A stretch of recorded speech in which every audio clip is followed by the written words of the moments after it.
Are you a lover of yesteryear? If so, you can now join us on a trip into the past with my next guest, Lou Macchia.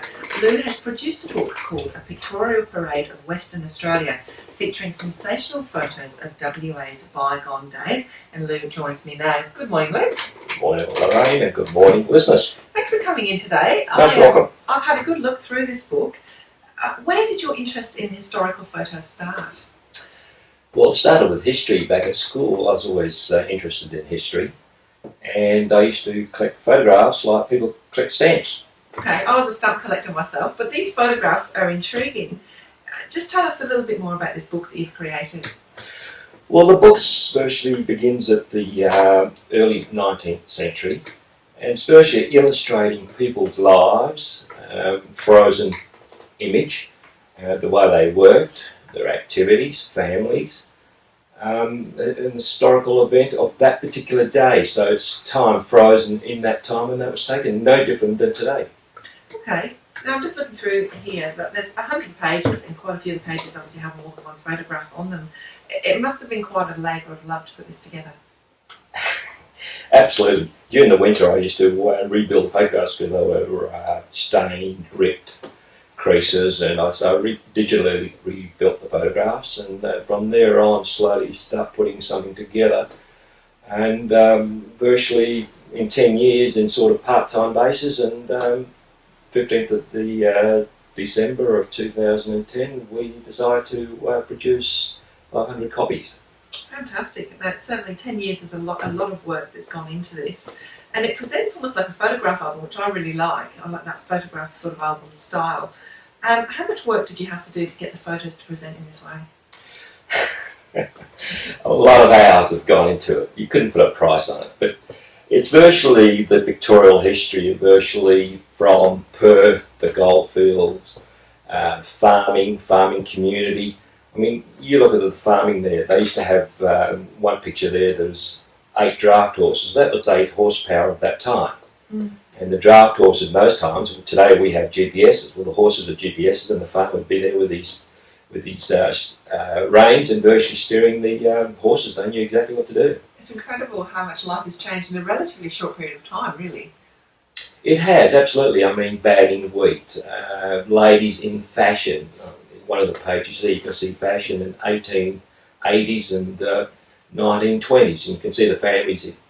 Lady with 3 children, the way they were dressed in the 1920s and the way they were dressed in the 1880s. I'm just looking at a photo. I'm not a big dress person, full stop. So I'm enjoying this photo. There's one here on page 23 of 5 lovely ladies, and they have the most magnificent skirts on.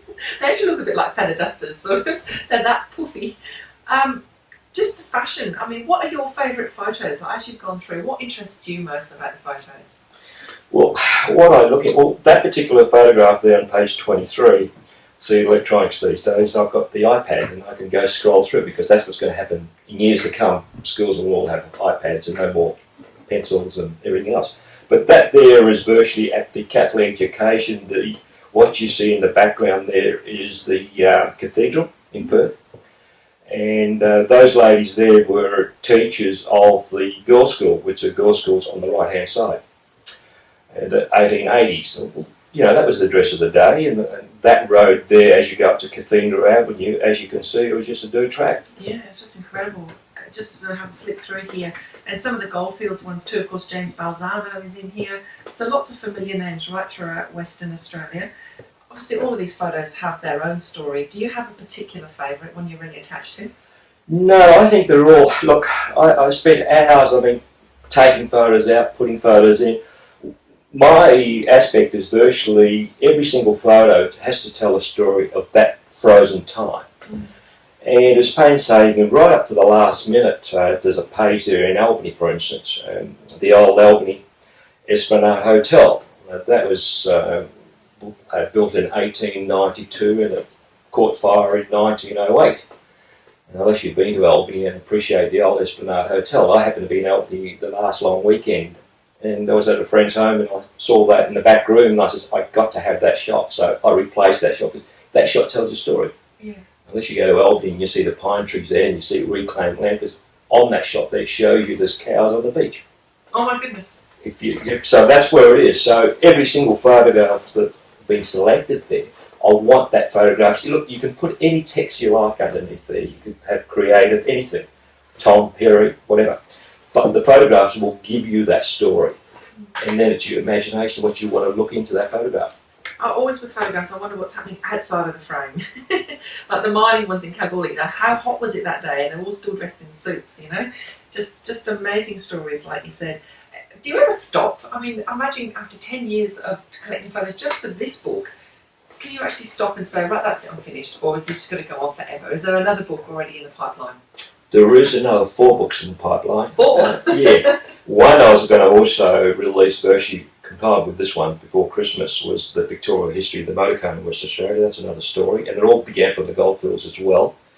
The other one's Every Picture Tells a Story, which I did produce about 4 years ago, just as a trial. One thing has led to another. Now, I'll keep going until I virtually, the body stops and hands, and that's about it. But it's fascinating. WA, it doesn't really matter what country we have. Sydney, Melbourne, England, Europe. I mean, if you go back to Europe in the Romans, they had a story of their own. I mean, England's got a story of its own in the past. So West Australia's got its own fascinating story, and as West Australia developed over the years, virtually each country, towns, has its own people and their own style. So it doesn't matter if it's the goldfields, it doesn't matter if it's down Macchia, it doesn't matter if it's in the, you'll see there's a map there of the goldfields and the dates in the Pilbara. So that's the way I've sort of approached it, something to sort of, not just a picture, but I want that picture to tell a story of that frozen time. Yeah, so many different people from all walks of life, but all with that link to Western Australia. That's it, if it's fashion, if it's family affairs. Now, even if you have family there, a dozen people, unless you're related to that family, Auntie Bill Bob's won't mean anything to anyone else. But the picture will tell you that that's the way they were dressed and that was their expression at the time. I mean, I'm sure you would have had Christmas photos taken. Oh, yes. You go back to them in probably 20 years' time, you'll appreciate that. Today, forget it, because it's still in your mind and it's fresh. Yeah.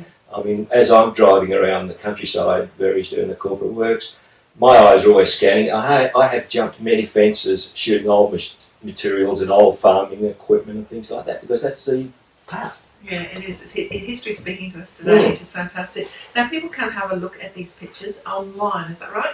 Yes, there is an electronic flip book up there that I've put up there. There's 24 sample photographs, and you can go up there on the website and check it out online, yeah. Okay, so just quickly, what's your website address there, Lou? It's capitalproduction.com.au. Beautiful.